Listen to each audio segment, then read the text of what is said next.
Ladies and gentlemen, we have a very special episode of Street Fighter Struggles. We're going to do a tutorial of one of my favorite characters, E.HONDA. The purpose of this tutorial is to just show you the moves of E.HONDA and some of the tricks that I use to be successful in some of my matches, and in other cases not so successful. This is actually the request of one of my subscribers of this channel. His name is PSICO.Nelson, or Psycho Nelson. Not to call him Psycho, it's just how it's spelled with the Greek letter Psi, PSICO.Nelson. And I want to thank him for his contribution to the channel, his comments, and his suggestion for actually making this video. And if you have any suggestions that you'd like to see happen on this channel, please hit the like button and subscribe and comment, and you never know, you might actually see one of your suggestions turn into a video.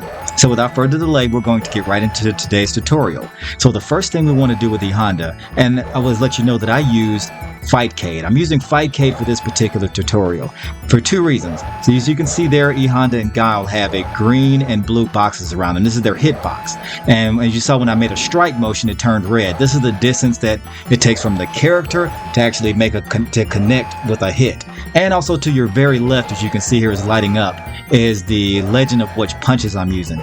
Blue is light punch. Yellow is medium punch, and heavy is red punch. Same thing with kick. Light is blue kick, light kick is blue, medium kick is yellow, and heavy kick is red. So without further delay, let's get right into it. As you saw here, there is light, medium, heavy punch, light, medium, heavy kick. And the motions change when you press down. So when you press down with heavy punch, it's a claw. When you press down with medium, it's just a chop.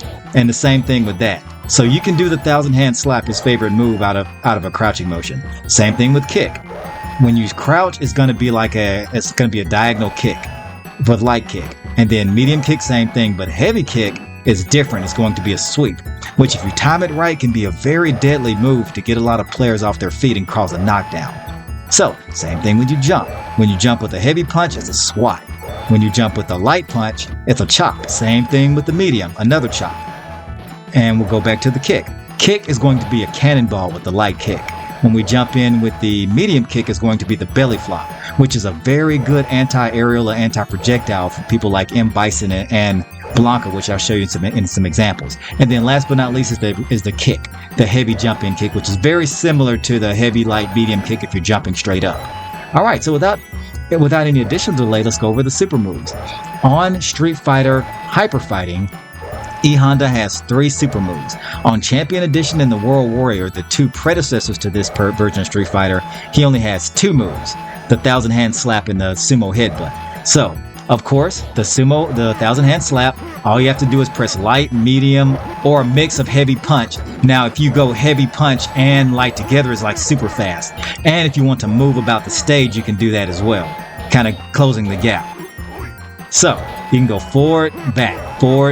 Now, with that being said, you don't want to rely on this move especially, and you'll see I never lay on this move the entire match either, because even though it's very powerful, you can wipe your opponent's health. It takes up a lot of health, but it makes you a sitting duck, and E.HONDA isn't exactly the most mobile character. Second is the headbutt, and that's just a charge button. So as you can see on the keypad here, I'm going back for 2 seconds, and then forward and light punch. That gets you halfway across the stage. Same thing with medium, and then same thing with heavy.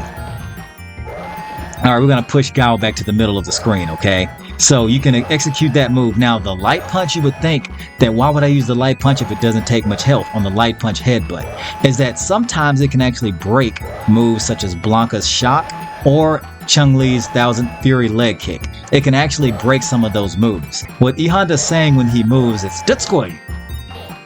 So when he moves, it's Dutsukoi. That means in Japanese, it's like let's go. It's a term amongst sumos to kind of hype each other up.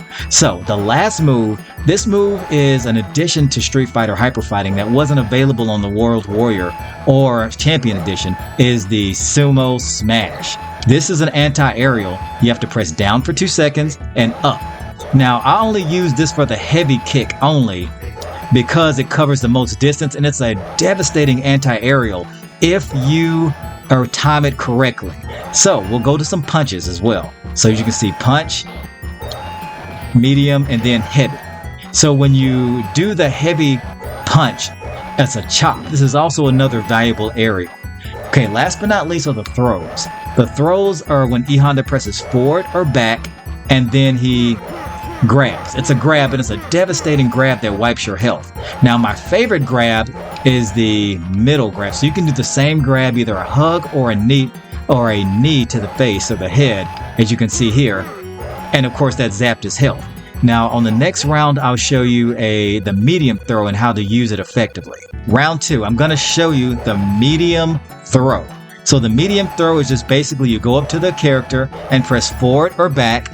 And for the purpose of this game, we're going to press back so we can throw him back to the middle of the match. So here, medium throw. Also, there is a very easy to execute technique if you time it correctly, where you can jump over the character and score a throw.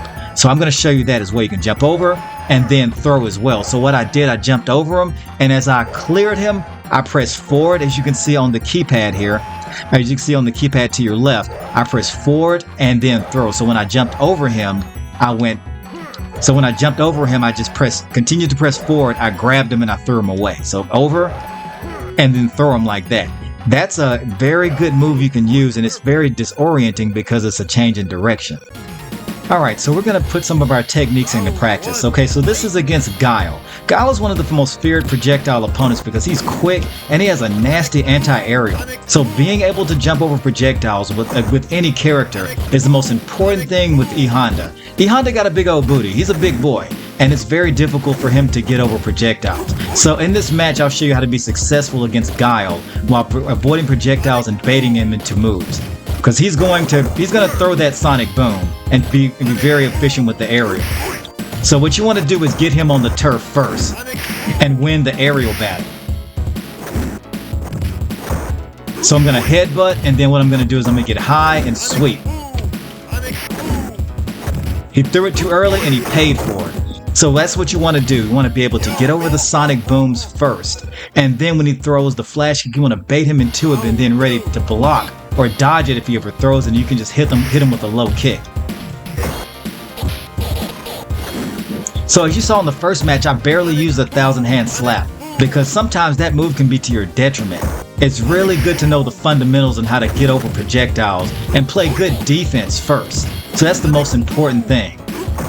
Okay, so he's going to throw a projectile here shortly. I have to be ready for it. Jumping over it, he's going to throw another one. Oh, he did the flash kick too early. I baited him, and then I was able to double kick and just wipe his health. So that's the most important thing with projectile characters. If you can get over their projectiles, a lot of times they don't have a plan B to enable to counteract your defense. So getting over projectiles can be the difference between wins and losses. I'll show you here against Ken as well. This is another feared projectile character. So the overhead chop can be your best friend in this with E.HONDA, because when he throws the Shoryuken, the dragon punch, it makes him vulnerable, well, especially when he comes down. So gravity works in real life and on Street Fighter, 9.8 meters per second. So he's gonna throw another one. Let's get ready for it, okay? There we go. See, when he threw it, he did it too early. Caught him with the throw, get high, low, and sweep his ass. See, you have to weather the storm because these moves can be very deadly, but if you time them correctly, countering them is a deterrent. So let's get ready for round 2, okay? Blocking is important with Ken because he's gonna have a flurry of moves, and then you can make him pay for that. And he tried to come in with a high kick and ended up making him dizzy with the headbutt. So putting it all together is important. Low kicks and high chops are your friend in this. He's gonna throw another one. See, he's too short. He can do this all day. He can't hit me with that. Bruh. So round 3. So let's take this home with this one. So so if he throws the Shoryuken, you can make him pay for that. Jumping over is important, and also countering. He's gonna throw another one. Got to get ready for it. There we go. Be prepared for the Shoryukens and timing it correctly. Also, get ready to use overhead chop because he might come in with an aerial. See, timing that correctly is important. Not timing it can be the difference between losing. See, he came down, I hit him with the sweep. Match over. See, when he throws a Shoryuken, you can block it. And when you block it, you can make him pay for it. Alright, so in this particular match, we're going to show you how to appropriately evade a projectile character. As you see, being able to jump over projectiles, it can be the difference between a win and a loss on a ranked match. So as you can see, I'm either blocking and of course timing everything correctly. So you have to get over the projectiles if you want to have a chance against a projectile character such as Ryu. So blocking, you have to have a good mix between blocking and jumping over, because when you block, you still can lose some health. As you saw, I timed that one perfect. Boom, there we go. So on the inputs, jumping over the projectiles at the right time is the difference between wins and losses.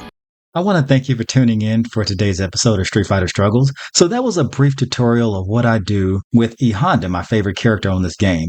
So I showed you a brief rundown of his high, medium, and light punch, and then a high, medium, and light kicks. And of course, some of the aerial attacks and defenses, and also a brief rundown of how to actually implement these in real time. Now, it would be a 1-hour video to show you everything E.HONDA can do, or any character on Street Fighter, but I'm just giving you a rough overview of how the buttons work and how you can do it in real time.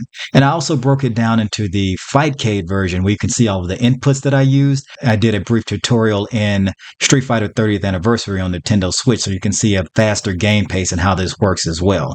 So I hope you found value in this video, and of course, I want you to hit the like and subscribe button. And guys, it took a lot of time and work putting this together, so hit that notification bell and join our community so you'll never miss an episode of Street Fighter Struggles. Until next time.